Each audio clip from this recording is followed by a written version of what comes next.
Kuna vipawa vingi ambao Roho Mtakatifu anagawa ndani ya watakatifu.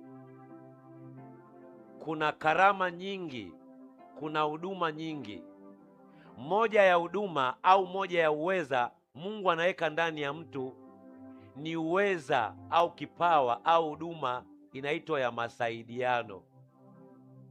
Mtume Paulo anaandika kwenye Wakorintho wa kwanza sura ya 12 mstari wa 28, anasema na Mungu ameweka wengine katika kanisa, wa kwanza mitume, wa pili manabii, wa tatu walimu, kisha miujiza, kisha karama za kuponya na karama za masaidiano na maongozi na aina za lugha.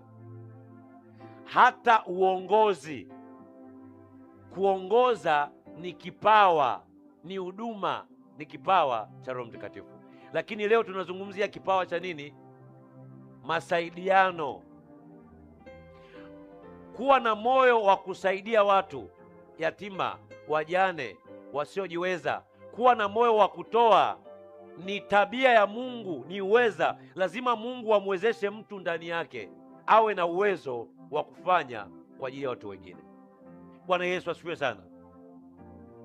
Warumi 12 mstari wa 6 hadi wa 8 anasema, basi kwa kuwa tuna karama zilizo mbalimbali kwa kadiri ya neema mliopewa, ikiwa unabii, tutoe unabii kwa kadiri ya imani; ikiwa huduma, tuwemo katika huduma yetu; mwenye kufundisha, katika kufundisha kwake; mwenye kuonya, washauri hao, katika kuonya kwake; mwenye kukirimu kwa moyo mweupe; mwenye kusimamia kwa bidii; mwenye kurehemu kwa furaha. Huu ni uweza. Ndio maana naweza nikakaa hapa nikakwambia wewe kaa sehemu fulani, tayari nimeshauona uweza wa mashauri, wa kukanya, wa kuonya ulioko ndani yako. Nikwambia wewe simamie kitu fulani, sio kama mtu anakurupuka. Tayari nimeshaona ile nguvu au kile kipawa cha kusimamia vitu kipo ndani yako. Ili uweze kujua Mungu ameweka uwezo wa namna gani ndani yako, ni lazima upractice kile ambacho unachokifanya, kinaanza kuonekana ndani yako. Kumbe huyu ni kiongozi mzuri, kumbe huyu ni mwalimu mzuri, kumbe huyu katika masaidiano ni mtu mzuri. Bwana Yesu asifiwe sana. Hauwezi ukagundua pasipo Roho wa Mungu kukufunuliwa au mtu kufunuliwa na Mungu na wewe kuanza kupractice. Hauwezi ukajua kama wewe ni mwimbaji mzuri pasipo kupractice uimbaji. Bwana Yesu asifiwe sana. Amesema kwenye Matendo ya Mitume 11 mstari wa 28 hadi 29.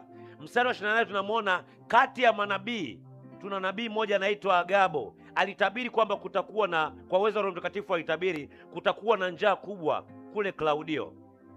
Mstari wa 29 na 30 anasema, na wale wanafunzi kila mtu kwa kadiri alivyofanikiwa wakaazimu kupeleka msaada kwa ndugu zao waliokaa Uyahudi. Wakafanya hivyo, wakapelekea wazee kwa mikono ya Barnaba na Sauli. Walimtuma Barnaba na Sauli na Paulo fedha na michango ya mahitaji walikusanya kwa ajili ya waumini huko Antiokia. Kila mtu aliazimia ndani yao. Huduma ya masaidiano lazima mtu aazimie ndani ya moyo wake sawa sawa na uwezo alionao.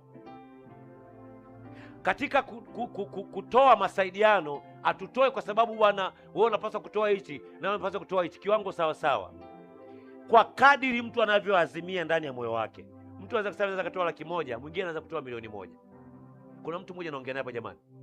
Mungu anatupa reward, anatupa thawabu tofauti na namna tunavyosukumwa ndani yetu. Kwa hiyo tutoe sawa sawa tunavyosukumwa ndani ya mioyo yetu.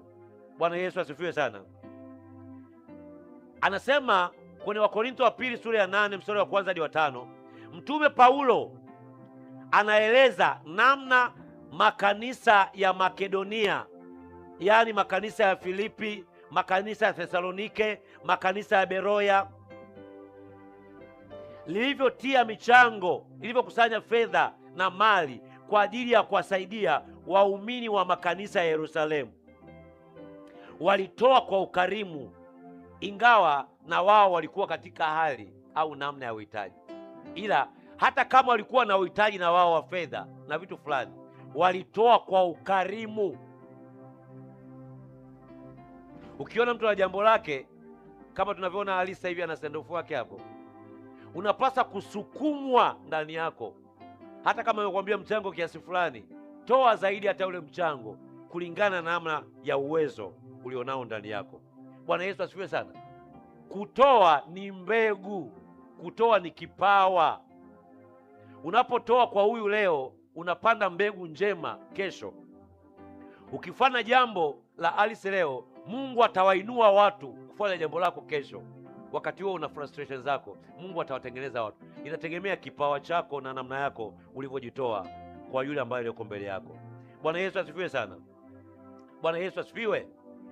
Anasema Wakorintho wa pili sura ya 8 mstari wa 5, anasema tena walitenda hivi si kama tulivyotumaini tu, bali kwanza walijitoa nafsi zao kwa Bwana na kwetu pia kwa mapenzi ya Mungu. Mtu ambaye ana moyo wa kujitoa kwa watu, mtu huyo mchunguze vizuri. Kwanza waga moyo wake amejitoa kwa nani? Kwa Bwana. Hauwezi ukajitoa kwa watu ukasukumwa kufanya kwa ajili ya watu wengine kama mahusiano yako wewe na Mungu haujajitoa kwa Mungu. Namna unavyokuwa vizuri mbele za Mungu, ndio utaona umuhimu wa kutoa na kufanya kwa ajili ya watu wengine. Ni Mungu atakugusa ndani yako. Bwana Yesu asifiwe sana. Kwa hiyo ukiona huna msukumo wa kutoa kwa ajili ya watu wengine au kushughulika mambo ya watu wengine, kaa vizuri na Mungu. Kuna sehemu hujajitoa kwa Bwana kwanza. Haleluya, mtu mmoja.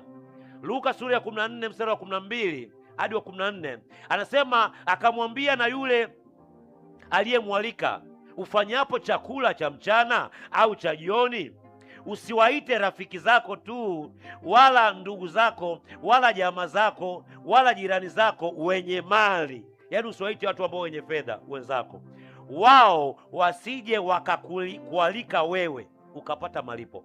Yaani ukimwalika mtu ambaye mwenye fedha, naye siku nyingine sana fedha naye atakualika. Haleluya. Bali ufanyapo karamu, waite masikini, vilema, viwete, vipofu, nawe utakuwa wenye heri, mwenye kubarikiwa, kwa kuwa hao hawana cha kukulipa, kwa maana utalipwa katika ufufuo wenye haki. Kuna watu huko wanaenda kwa ganga wa kienyeji, wapo gizani, hawajaokoka, wanajua hii siri. Wewe na mimi tumekaa hapa walokole, hatujui siri. Wanapika chakula, wanachinja, wanaandaa zawadi mbalimbali, wanaleta wenye uhitaji, wajane, yatima, maskini, wanawalisha, wanawanywesha na wanawapa zawadi. Alafu mambo yao yanaenda hivi. Waswahili wanasema mambo yao yanaenda lele lele, si ndio? Mambo yao yanaenda lele lele. Bwana Yesu asifiwe sana. Wewe umekaa hapo tu unashangaa, kumbe kuna siri. Kuna vitu ambavyo hata utafunga wala utaomba, Mungu anafungua milango yako. Kuwa na tabia kusaidia watu. Mungu ataangalia duniani. Kuna mtu anaomba, Mungu naomba mlango, naomba mpenyo katika msaada huu. Mungu ataangalia nani mwenye moyo wa kutoa, nani mwenye huduma masaidiano ndani yake. Hata kama hajaokoka, atapitisha hiyo fedha kwake. Na wewe ambao umeokoka unaenda kwa lugha mpya, kwa kuwa una moyo wa kutoa, anasema huyu nikimpa hatafanya. Wale wanaotoa ndio wanaozidishwa. Nukta. Bwana Yesu asifiwe sana. Bwana Yesu asifiwe. Mathayo 25 mstari 35 hadi 40. Kwa habari ya hukumu wa mataifa, anasema mwana wa Adamu atakaa na malaika katika kiti cha utukufu. Ataanza kusema, wale kondoo wakae upande huu na mbuzi wakae upande huu. Wataanza kuulizwa mtu mmoja mmoja. Yesu atawaambia, nilikuja kwako nikiwa niko uchi, hukunipa nguo. Nilikuja kwako nikiwa na njaa, hukunipa chakula. Nilikuwa na kiu, nilikuwa naumwa, hakunihudumia. Watu watasema kwamba, lini Master, mbona tukukuona? Wale wanaokuja katika miili ya kibinadamu ndio wale Mungu anasema, Yesu anasema nilikuja kwako nikiwa na njaa. Leo tunakuwa na ule ufahamu, uongozi wa kanisa, kwamba mwaka huu mwezi fulani tuandae nguo nzuri, tuandae viatu vizuri, tuandae fedha, sukari, mchele, supempasi, suna nini na nini, taulo, tuwapelekee watoto yatima kituo cha Buza kimoja hapo. Tuhesabu ndani ya mtaa huu, tuangalie wale ambao wamefiwa na waume zao yatima, tuwapelekee hata fungu fulani na mchele na sukari. Je, tuna msukumo ndani huu wa kanisa, au mnasubiri mimi mchungaji wenu nikae hapa nianze kutangaza hapa? Bwana Yesu asifiwe. Kaa huko, tengeneza jambo, weka utaratibu, njoo nishirikishe kama kanisa, tutafanya kama kanisa juu ya Mungu aweza akafungua milango ya fedha ya watu mmoja mmoja kanisani, kama tuna neema ya kutoa kwa ajili ya watu wengine. Bwana Yesu asifiwe sana. Mithali 19 mstari 17 anasema, amhurumiaye masikini humkopesha Bwana Mungu, naye atamlipa kwa tendo lake. Wewe kama unatabia kutoa, toa tu. Amhurumiaye mtu mwenye uhitaji anamkopesha Mungu. Mambo jina lako, unamkopeshaga Mungu au unamkopa Mungu? Unamkopa, ndio sababu mambo hayaendi. Bwana Yesu asifiwe.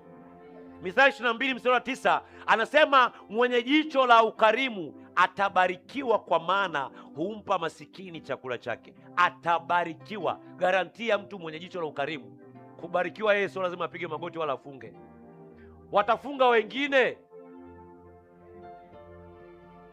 We kama una tabia kuwavalisha watu nguo, Mungu hata ruhusu wewe wala uzao wako mkae uchi. Mavitenge, manguo, manini, watu watakuwa wanaleta tu, kwa kuwa na wewe unafanyaje? Kama unataka chakula kisikauke kwako wewe na uzao wako wote maishani mwako, kuwa na tabia ya kuwalisha watu. Sema amina. Kuwa tabia ya kuwalisha watu, kuwa tabia ya kuonyesha watu Mungu. Mlango ule unaofanya Mungu atafanya maradufu. Bwana Yesu asifiwe sana.